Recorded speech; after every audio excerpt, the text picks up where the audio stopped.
بالله من الشيطان الرجيم بسم الله الرحمن الرحيم قل إن كنتم تحبون الله فاتبعوني يحببكم الله ويغفر لكم ذنوبكم والله غفور رحيم۔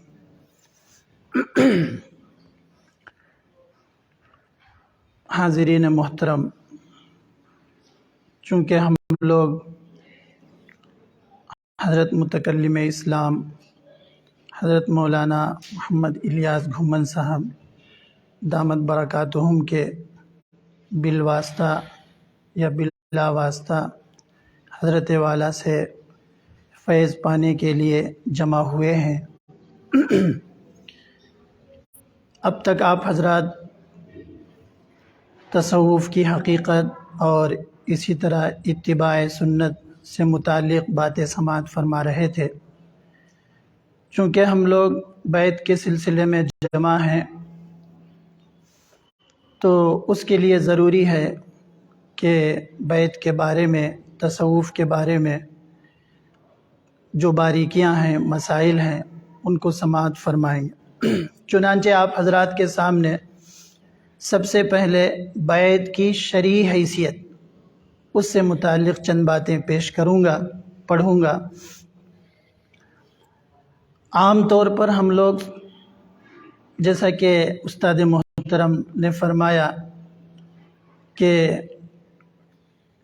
کوئی بھی عالم دین تشریف لائیں اور ان کا بیان اگر خوب دھواں ہو تو فوراً ہم ان پر فدا ہو جاتے ہیں اور فنا ہونے لگتے ہیں، اور سب سے پہلے جو دل میں بات آتی ہے وہ بیعت کرنا ہے، بیعت کرنا ہے۔ لیکن بیعت کی شرعی حیثیت کیا ہے؟ شریعت میں بیعت کسے کہتے ہیں، اس کا مقام اور حکم کیا ہے، وہ آپ حضرات کے سامنے پیش ہوں گے، آپ بغور سماعت فرمائیں۔ بیعت کی شرعی حیثیت، بیعت کہہ لیں یا مرید ہونا کہہ لیں، دونوں ایک ہی ہیں۔ بیعت یہ عربی لفظ ہے، اس کا اردو مرید ہونا۔ اس کا حکم یہ ہے، بیعت شرعی احکام، فرائض، واجبات، سنتیں، مستحبات، مباح، جائز، ناجائز، حرام یا حلال، یہ سب احکامات کہلاتے ہیں۔ تو بیعت ان احکامات میں سے کون سے مقام پر ہے؟ فرض ہے یا سنت ہے یا واجب ہے یا مستحب ہے یا مباح ہے، جائز ہے یا ناجائز ہے، پہلے یہ سمجھیں گے۔ بیعت ہونا یعنی مرید ہونا سنت ہے، واجب نہیں ہے۔ اس کو ذہن میں رکھیں، سنت ہے، واجب نہیں ہے۔ لیکن اتنا سنتے ہی ہمیں یہ نہیں سمجھنا چاہیے کہ سنت ہی تو ہے، واجب نہیں ہے نا، ایسا بھی نہیں ہے۔ بلکہ اس زمانے میں اسی سنت کو واجب بلکہ فرض کہا جائے تو بھی کوئی بیجا نہیں ہوگا، اس لیے کہ یہ علماء کرام کا کام ہے، اکابرین نے اس کو درجہ دیا ہے کہ یہ واجب، یہ فرض اور یہ سنت اور یہ مستحب۔ لیکن حالات کے مد نظر بیعت کو اگر دیکھا جائے تو سنت گرچہ کہ ہے، لیکن واجب اور فرض ہمیں اپنے طور پر سمجھنا ہے۔ بیعت یعنی مرید ہونا سنت ہے، واجب نہیں ہے۔ دلیل اس واسطے کہ اصحاب رضی اللہ عنہم نے رسول کریم صلی اللہ علیہ وسلم سے بیعت کی، یعنی صحابہ کرام رضی اللہ عنہم اجمعین نے آپ علیہ السلام سے بیعت کی، اور اس کے سبب سے یعنی اس کی وجہ سے حق تعالیٰ کی نزدیکی چاہی۔ یعنی آپ علیہ السلام کے ہاتھوں پر صحابہ نے بیعت کی، مقصد یہ تھا کہ میں اللہ کا مقرب ہو جاؤں، اللہ کا قریبی ہو جاؤں، اور کسی دلیل شرعی نے تارک بیعت کے گنہگار ہونے پر دلالت نہ کی۔ یعنی شریعت میں کہیں ایسا نہیں ہے کہ جو بیعت نہیں کرے گا، بیعت نہیں لے گا وہ گنہگار ہوگا، ایسا نہیں ہے۔ اور ائمہ دین نے تارک بیعت پر انکار نہ کیا تو یہ عدم انکار گویا اجماع ہو گیا اس پر کہ وہ واجب نہیں ہے۔ یعنی جتنے بھی فقہاء کرام ہیں، ائمہ مجتہدین ہیں، ان سب نے بیعت لینے کے وجوب پر زور بھی نہیں دیا، اور اسی طرح اگر کوئی بیعت نہ لے تو یہ گنہگار ہوگا، اس پر بھی کوئی کھل کر بات نہیں کیے، جس کی وجہ سے خاموشی اس بات پر دلیل ہے کہ یہ بیعت واجب نہیں ہے۔ سنت اللہ یعنی اللہ کا طریقہ اور انسانوں میں یعنی انسانوں کا طریقہ یوں ہی جاری ہے کہ امور خفیہ جو نفوس میں پوشیدہ ہیں، یعنی دلوں کے اندر جو بات دل میں پیدا ہوتی ہے، بات طرح طرح کے خیالات جو دل میں آتے ہیں، اس کا ظہور بندوں کے افعال سے ہوتا ہے، بندوں کے ارکان، اعضاء، جوارح سے ہوتا ہے۔ یعنی دل نہیں کہتا بلکہ دل کی عکاسی ہمارے اعضاء کرتے ہیں۔ اسی لیے عربی میں ہے الظاہر عنوان الباطن، ظاہر باطن کا مضمون ہوتا ہے، یعنی کس کے دل میں کیا ہو رہا ہے، کیا خیالات آ رہے ہیں۔ جب بھی کسی کے دل میں کوئی بات آئے تو اس کا اظہار وہ اپنے اشاروں سے یا اپنے ہاتھوں سے یا بدن کے کسی اعضاء سے کرتا ہے۔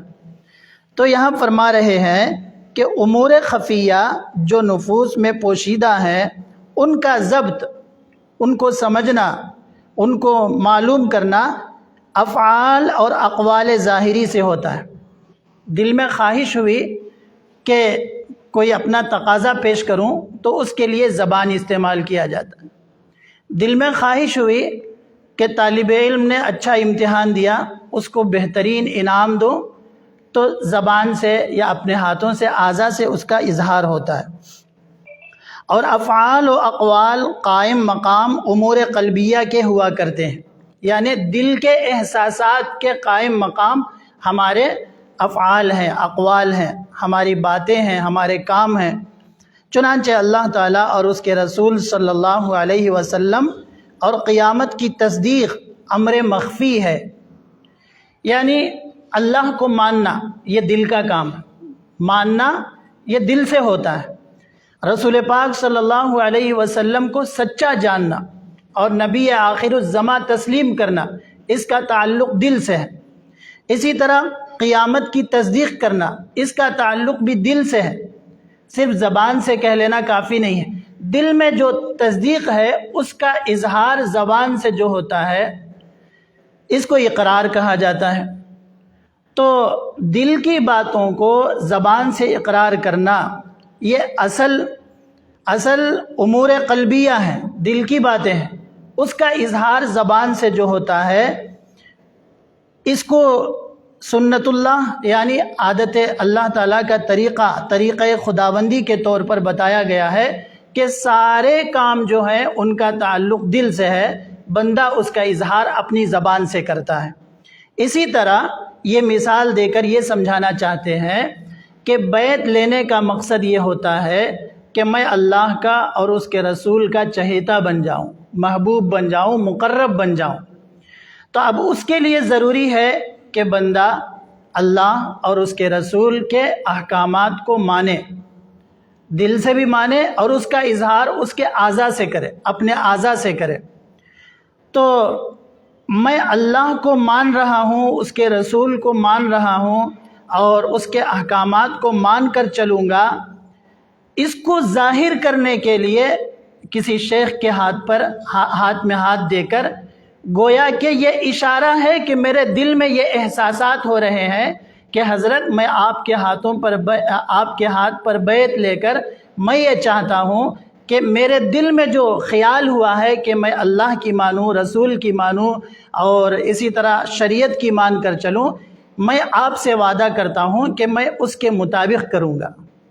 تو بیعت اس کو کہتے ہیں کہ دل کے احساسات کو، دلی خیالات کو کسی شیخ کے ہاتھ پر ہاتھ دے کر اس بات کا عہد کرنا کہ میں اب منمانی نہیں، سب چاہی نہیں، بلکہ رب چاہی زندگی گزاروں گا۔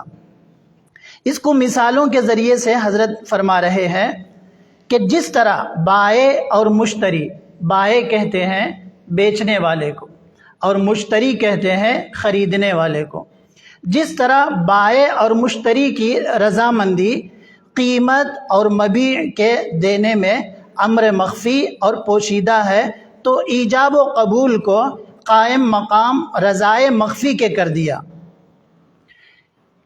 یہ مثال، اس کا مطلب یہ ہے کہ جس طرح ہم لوگ دکان جاتے ہیں، مثال کے طور پر صابن خریدنے جاتے ہیں، تو کہتے ہیں کہ ہمیں صابن دے دو، اور مشتری اٹھا کر دے دیا، یہ ایجاب و قبول ہوا۔ صابن دو، ہم نے گویا کہ اسے کہا کہ جواب دو، میں جو کہہ رہا ہوں اس کا جواب دو، یعنی صابن دو، تو اس نے قبول کر لیا کہ ٹھیک ہے صابن لے لو۔ اس کے پیچھے چند باتیں ہیں۔ آپ جب صابن دو گے تو میں پیسے دوں گا، اور بائع یہ کہنا چاہتا ہے کہ تم جب پیسے دو گے تو میں صابن دوں گا۔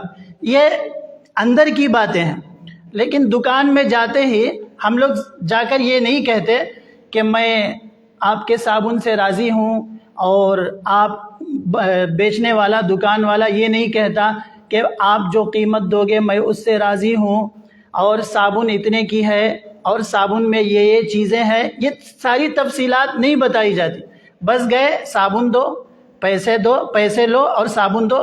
یہ ایجاب و قبول ہے خرید و فروخت میں، لیکن اس کے اندر کی جو چیزیں ہیں، ایجاب و قبول کو اندر کی چیزوں پر کے قائم مقام بنا دیا گیا کہ اندر جو کچھ بھی ہے، باہمی رضامندی، قیمت جو طے ہے وہ، اور صابن جو آپ نے رکھا ہے وہ، ان تمام چیزوں سے میں راضی ہوں۔ اور بائع یعنی بیچنے والا یہ کہتا ہے کہ میرا صابن جب تم لے جاؤ گے اور جو تم قیمت دو گے، اس کی طے شدہ جو قیمت ہے، تمہارا جیب سے نکالنا اور یہ دینا، یہ تمام چیزوں پر میں راضی ہوں۔ لیکن جاتے ہی کیا ہوتا ہے؟ صابن دو، پیسے لو اور صابن دو، لے کر آ گئے۔ اسی طرح حضرت مثال دے کر یہ فرمانا چاہتے ہیں کہ قیمت اور مبیع کے جس طرح بائع اور مشتری یعنی بیچنے والے اور خریدنے والے کی رضامندی قیمت اور مبیع، قیمت کہتے ہیں پیسوں کو اور مبیع کہتے ہیں سامان کو، جیسا کہ میں نے مثال میں کہا صابن، قیمت اور مبیع کے دینے میں امر مخفی اور پوشیدہ ہے رضامندی، یعنی میرے لین دین میں ہم دونوں راضی ہیں۔ یہ رضامندی جو پوشیدہ ہے تو ایجاب و قبول کو قائم مقام رضائے مخفی کے کر دیا گیا۔ یہ رضامندی جو پوشیدہ تھی اس کو قائم مقام کر دیے ہیں کہ یہ پیسے لو اور صابن دو، بس اتنی سی بات سے بات ختم ہو گئی۔ اسی طرح توبہ اور عزم کرنا ترک معاصی کا، یعنی توبہ کرنا اور پکا ارادہ کرنا، عزم کہتے ہیں پکا ارادہ کرنا، پکا ارادہ کرنا گناہ چھوڑنے کا، اور تقوی کی رسی کو مضبوطی کے ساتھ پکڑنا، یہ امر مخفی اور پوشیدہ ہے، پوشیدہ چیز ہے۔ تو بیعت کو اس کے قائم مقام کر دیا گیا، جیسا کہ میں نے شروع میں کہا تھا کہ اللہ اور اس کے رسول اور شریعت کے احکام پر چلنے کا داعیہ اور جذبہ جو دل میں پیدا ہوتا ہے، کسی شیخ کے ہاتھ پر ہاتھ دے کر یہ جو بیعت لیتے ہیں، اس کے پیچھے امر مخفی جو ہے وہ یہ ہے کہ آئندہ سے میں ہرگز گناہ نہیں کروں گا، آپ کے احکام کے مطابق میں شریعت پر چلوں گا، اللہ اور اس کے رسول کے بتائے ہوئے طریقوں کے مطابق چلوں گا، اگر خدا نخواستہ کوئی گناہ ہو جائے تو فوراً توبہ اور استغفار کروں گا۔ یہ ساری چیزیں بیعت کے اندر ہیں اور بیعت اوپر ہے۔ تو اب جہاں تک مجھے امید ہے سمجھ میں آیا ہوگا کہ بیعت لینا اور دینا جو کرتے ہیں اس کے پیچھے راز کیا ہے۔ یہ وہی راز ہے کہ میں آئندہ ہرگز گناہ نہیں کروں گا، اور خدا نخواستہ گناہ ہو جائے تو فوراً توبہ استغفار کروں گا، اور پرہیزگاری تقوی کے ساتھ طہارت کے ساتھ زندگی گزاروں گا، یہ بیعت کا اصل مقصد ہے۔ انشاءاللہ بقیہ باتیں ایک بات کھل کر سمجھ میں آ گئی ماشاءاللہ، اللہ جزاک خیر عطا فرمائے۔ باقی اہم مسائل ہیں اس کے، ظہر بعد انشاءاللہ اس کا سلسلہ چلے گا۔ اب مجلس کی دعا پڑھ لیں۔